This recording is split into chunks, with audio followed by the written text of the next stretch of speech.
Sweden में प्रधानमंत्री नरेंद्र मोदी का दौरा सिर्फ एक विदेशी यात्रा नहीं रहा, बल्कि ये भारत की टेक्नोलॉजी ताकत का बड़ा प्रदर्शन बन गया है। यूरोप के ताकतवर देशों में गिने जाने वाले स्वीडन के साथ भारत ने अब ऐसा दांव खेला है जिसकी चर्चा पूरी दुनिया में हो रही।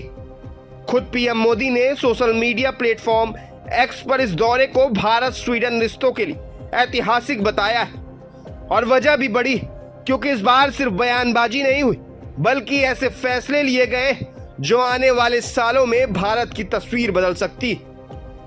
इस दौरे में सबसे बड़ा ऐलान रहा भारत स्वीडन टेक्नोलॉजी और आर्टिफिशियल इंटेलिजेंस कॉरिडोर का। यानी अब एआई और नई टेक्नोलॉजी के क्षेत्र में दोनों देश मिलकर काम करेंगे। दुनिया जिस आर्टिफिशियल इंटेलिजेंस की दौड़ में भाग रही, उसमें भारत अब सिर्फ हिस्सा लेने नहीं, बल्कि नेतृत्व करने की तैयारी में। स्वीडन जैसी हाईटेक अर्थव्यवस्था के साथ हाथ मिलाना भारत के लिए बड़ी रणनीतिक जीत माना जा रहा है। इतना ही नहीं, भारत और स्वीडन ने अपने रिश्तों को अब स्ट्रेटेजिक पार्टनरशिप तक पहुंचा दिया है। इसका मतलब साफ है, अब दोनों देशों के बीच सिर्फ व्यापार नहीं, बल्कि रक्षा, टेक्नोलॉजी, रिसर्च और इनोवेशन के क्षेत्र में भी गहरी साझेदारी देखने को मिलेगी। आने वाले 5 सालों में दोनों देशों ने व्यापार को दोगुना करने का लक्ष्य रखा है। यानी भारत की कंपनियों और युवाओं के लिए मौके खुलने वाले। पीएम मोदी ने स्वीडन के प्रधानमंत्री उल्फ क्रिस्टरसन का खास तौर पर धन्यवाद दिया। उन्होंने कहा कि स्वीडन की जनता और सरकार ने जिस गर्मजोशी से स्वागत किया है, वो भारत और स्वीडन की मजबूत दोस्ती का संकेत है। लेकिन इस दौरे के पीछे सिर्फ दोस्ती नहीं, एक बड़ा ग्लोबल मैसेज भी छिपा है।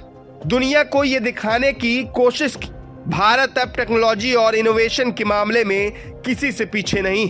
जिस समय दुनिया एआई, चिप टेक्नोलॉजी और डिजिटल इकोनॉमी की लड़ाई लड़ रही, उस समय भारत का स्वीडन के साथ ये गठजोड़ बेहद अहम माना जा रहा है, क्योंकि स्वीडन उन देशों में शामिल है जो इनोवेशन और टेक्नोलॉजी में दुनिया के टॉप देशों में गिने जाते रहे।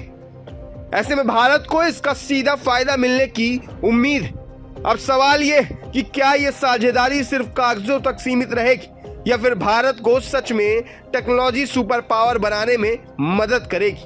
क्योंकि अगर ये एआई कॉरिडोर जमीन पर उतरा, तो आने वाले समय में भारत की डिजिटल ताकत कई गुना बढ़ सकती, रोजगार के नए अवसर पैदा हो सकते और भारत दुनिया की बड़ी टेक्नोलॉजी ताकतों को सीधी चुनौती दे सकता है। फिलहाल इतना तय कि स्वीडन में पीएम मोदी का ये दौरा सिर्फ फोटो और हाथ मिलाने तक सीमित नहीं रहा है, बल्कि इसने भारत के भविष्य की टेक्नोलॉजी राजनीति की नई दिशा तय कर दी। अब दुनिया की नजर इस बात पर है कि भारत और स्वीडन की ये नई साझेदारी आने वाले वक्त में कितना बड़ा असर डाल सकती।